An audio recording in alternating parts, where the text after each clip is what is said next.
Hi, this is Trisha from Lemon Paper Lab. In this video, I'm going to show you how to use my Photoshop action set to create brick style patterns in Photoshop.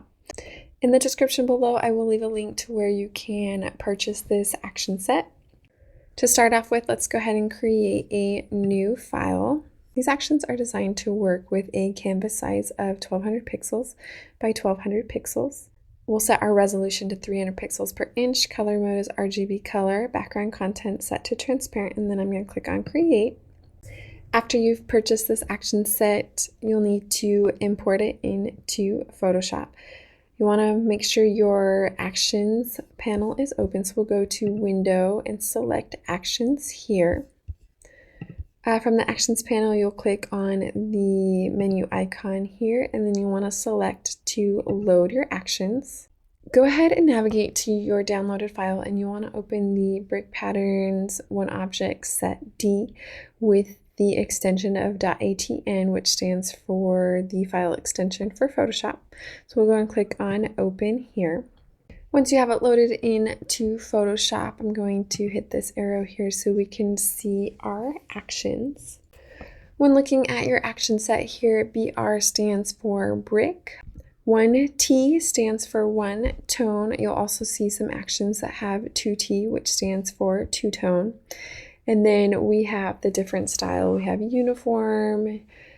We can flip it vertically by row or zigzag. We see horizontal change in scale and a change in rotation here as well. So let's go ahead and test these actions. I'm going to go ahead and bring up a custom shape. So I'm going to right click. You want to use your custom shape tool here. And then clicking on the drop down here, we are going to choose a shape. From here, I'm going to select my legacy shapes and more. If you do not see the legacy shapes and more, you can click on this icon here and you can click on append default shapes and it will load it into Photoshop here. So we'll click there, legacy shapes and more.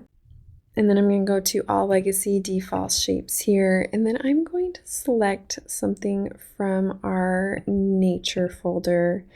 And I'm just going to pick something that is not symmetrical. That way we can see the full effects of these actions. So let's go ahead and try this grass one here. I'm going to set my shape color to black before I draw it here. And then I'm just going to draw it on the canvas here. I'm going to hit my space bar just so I can bring it towards the center so I can see how big it is. And then we'll select that shape here. Before using the actions, I do recommend that you right click and convert it to a smart object. That way, if you need to make any changes to your object, you can do that more easily with a smart object. So we'll click this actions here, and let's go ahead and test out our first action. Again, we have our brick, one tone, uniform, and click it there, and we'll just hit play to run our actions. And we can see that it automatically created duplicates of our object in a brick style pattern.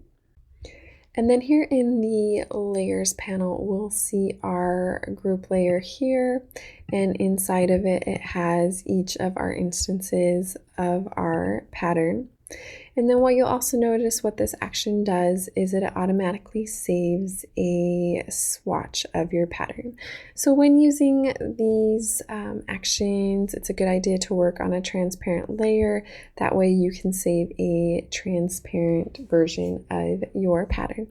Let's go ahead and test this in a new document. I'm going to go to File, New. I'm going to use the dimensions of digital scrapbook paper, 3600 pixels by 3600 pixels. We're going to create a couple of different patterns, so let's go ahead and use artboards for this. Resolution set to 300 pixels per inch, color mode RGB color. Let's go ahead and set our background contents to white here, and then we'll go ahead and click on create. So we have our artboard here. Let's go ahead and call it one pattern. Clicking on our layer, let's select our pattern. We see that we now have a pattern fill layer here. And then let's create a solid color adjustment layer using the slider here. Let's try a green color. And then we will right click and we will create a clipping mask so we can color our pattern here. So we see our pattern. Let's go ahead and jump back into our original and let's test out another action. Because all of these are grouped together, you can easily just hit this trash icon, click to delete group and contents, and then we can just turn on the visibility of our object again to test a new action. So let's try this one here where we test a one-tone horizontal with a zigzag. So we'll go ahead and click on that action and hit play. And if you want to see how your action looks in this view here, I'm going to zoom out command with the minus key, and I'm going to turn on the pattern preview mode. So we'll go view, pattern preview, and here we can see our pattern. Given our object, it's a little bit subtle here, but we can see that we have our instance here in the zigzag of our pattern. Let's test that in our new document with our color here. So let's go ahead and create another artboard. So I'm going to click on this artboard layer. I'm going to right click and let's go ahead and duplicate our artboard. Let's name it to pattern here and then we'll click on OK and we can see that we have a duplicate. So let's go ahead and select our new pattern here. Maybe we give it another color. Let's go maybe a little bit lighter version. Maybe we just go to a different color here and then we'll click on OK. And then you can see that we have a slight variation of this pattern here. And then if you find that maybe you want to play with the spacing a little bit here, maybe this feels a little bit too close and this is a little bit wider than you want to, let's jump back in here. And we can do that with our double clicking on our smart object here. So as we can see in our smart object, there's not a lot of extra space to play with, but we can always change that. So let's go to image, canvas size here, and then let's increase our width and height. Let's give it a lot more space here. Let's go 800 width and height, and we'll click on OK. That way we have more space to work with. And for this pattern, we decided that we wanted to give it a little less space here. So what I'm going to do with this smart object is I'm going to go ahead and duplicate this layer. We'll click on OK. That way we have our original positioning here and we can play with this duplicate. We'll access our move tool and then let's just go ahead holding the shift key, maybe nudge it to the right a little bit. We'll go ahead and save that, Command or Control S. We'll jump back into our original one here and we can see we probably moved it a little bit too much because now we have a little more space there. So let's jump back into that smart object. We'll go a little bit here. We'll save that. We'll test it, see how we like it. And then I still want this one a little bit closer. So we'll jump over, we'll save that, we'll see how that looks. And that looks much better. We have a nice little bit more even spacing with how that looks. So if you make any adjustments and you want to save your pattern again, just click on this plus icon in the patterns panel to save it. Give it a name, clicking on OK, and then we can test it here. So we had our original one there. And then we now have our kind of fixed spacing. While we're here, let's play with our colors a little bit. I'm going to go ahead and duplicate this color fill layer here. Go ahead and click on OK. I'm going to drag it to the bottom. Let's go ahead and keep that one blue. And then let's change this one to white. I'm going to go FFF to get our solid white here. And then I'm going to duplicate this color fill layer again. So we'll right click, duplicate, selecting OK. We'll drag it to the top and then I'm going to create that clipping mask again. So we will right click, create clipping mask. And then I'm going to play with the opacity on this. So we are going to go to 50% opacity. And that just allows you to have that two-tone effect here. So let's go ahead and test another action. I'm going to jump back into my smart object. I'm going to bring up the original positioning here. We'll save it, Command or Control S. Let's go ahead and close it, Command or Control W. And then we will delete our group layer here, group and contents, bring up our original here.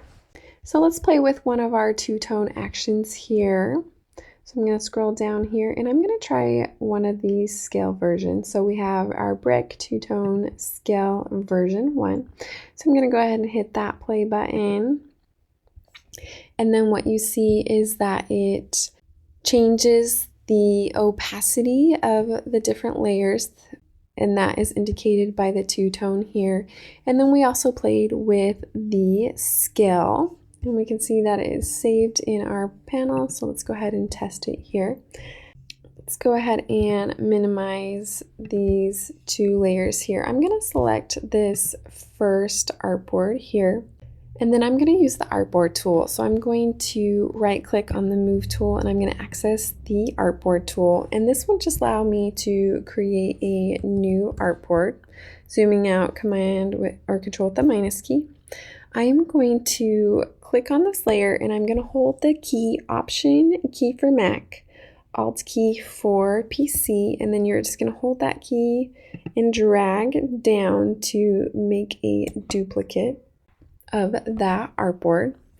And then we can just get back to our move tool, right click to our move tool here. Let's name this 3 pattern. And then we'll just move these 2 layers down. So we are on our artboard here, and we are going to test out our new pattern there. Let's go ahead and choose a new color. Maybe we try a little more of a purple. Zooming in here, we can see our pattern here. I think the two-tone actions are fun because it gives it a little bit of variability of the color. And then you can easily change the color of your color fill layer, and then it will automatically adjust because it plays with the different opacity there. Let's go ahead and test one more action here. So we'll delete this group, our group and contents. We'll turn back on our object. When you're working with actions, you have the normal view here, but you can also work in button mode. So we'll go ahead and turn that button mode on. We can see the different actions here. In this case, we see 2 by 2, which you can't necessarily read all of the information. So you could always move your actions panel and it will be seen in a 1 column view. That way you can read more of it. Let's go ahead and test this two-tone vertical zigzag. So we'll go ahead and click on it here. And then we can see that it has created our pattern. We see the zigzag aspect here, and then we also have our two-tone change in color here. One thing that I've noticed is as I'm using this action is we have a slight variability in this shade here. And that is actually not the action. That is because I'm using the pattern preview mode. And so what I mean here, so see we have kind of our 2 variabilities. So I'm going to move this action back over here out of the way. Let's go ahead and delete this group and contents. And then I'm actually going to turn off my pattern preview mode here. And then I'm going to run that same action. Let's jump back away from our button mode here. We have our two-tone vertical zigzag here. I'm going to go ahead and play that again. And what we see now is that they are the same opacity. What was happening before in my pattern preview mode is that this opacity was being doubled up. So we can just look at that, and I just noticed that as we are doing it, that it was behaving a little bit differently than I expected. So let's go ahead and duplicate this artboard. Right click, duplicate artboard, and then it will create it here.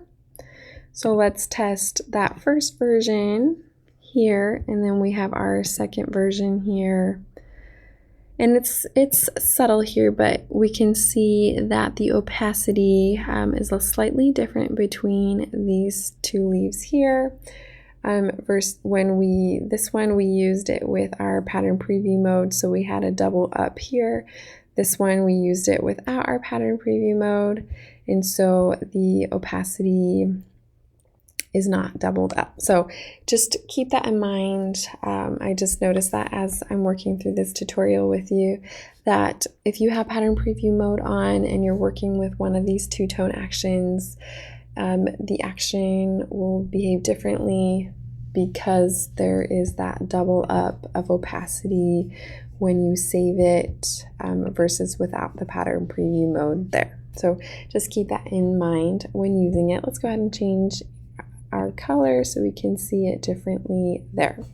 So let's go ahead and zoom out. We can see some different options that you can create with this actions for the brick style pattern. And this one we played with our rotating it horizontally. And then we also introduced a fun way of playing with the opacity here to get that two-tone color here.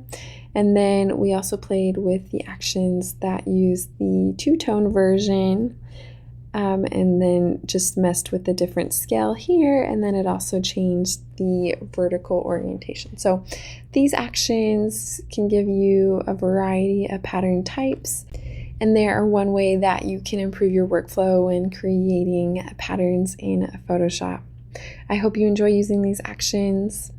Again, I'll leave a link in the description to where you can purchase these actions. This is Trisha from Lemon Paper Lab. Thanks for watching, and I'll see you next time.